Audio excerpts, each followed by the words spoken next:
My house is called Chez Soleil. That's the name of the project, and it's a totally self-sufficient house, which means it's basically off the grid. It supplies its own electrical and water needs, as well as sewage and so forth. The only thing coming into the house from the outside world is the phone line, as a matter of fact.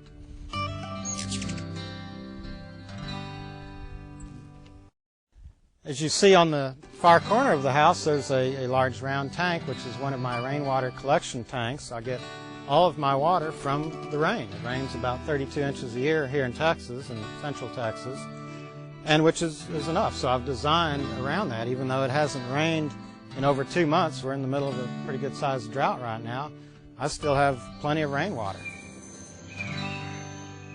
When I first started this project, told people I was building a self-sufficient solar house, they were thinking about a Unabomber shack out in the woods or something like that, and you know, no way. This is a 3,000 square foot house, 3 bedrooms, 2 baths.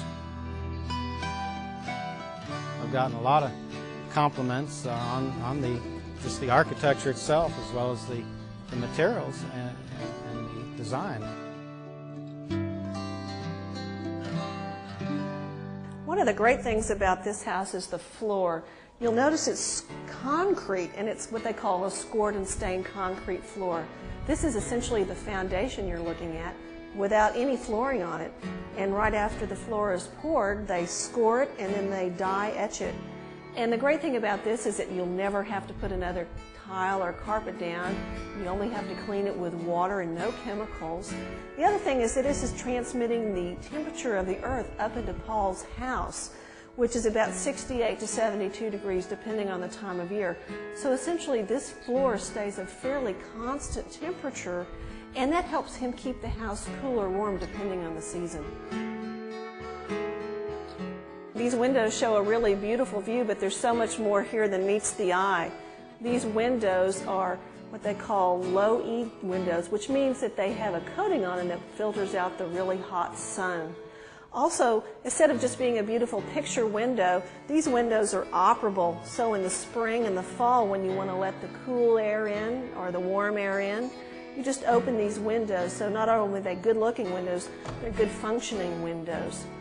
And the way the windows are positioned in the house, there's a wonderful awning or eave out here that lets light in the winter but shields the hot sun in the summer. This greenhouse off the back of the house provides a great refuge, but it's also the way that this house is heated. The low winter sun comes through and heats this space, which in turn heats the house. It's a great way, a great passive solar design feature that no energy is used to heat or cool this house, but in fact it does the job perfectly. I've been living here 4 years now and done quite well. Part of the whole idea is to basically use your environment instead of trying to conquer Mother Nature and conquer your environment. You're trying to live with the environment. Some things, like instead of using a dryer, which is about the only appliance that I don't have or plan on having, I used a solar dryer, which is basically a clothesline, and that works just fine.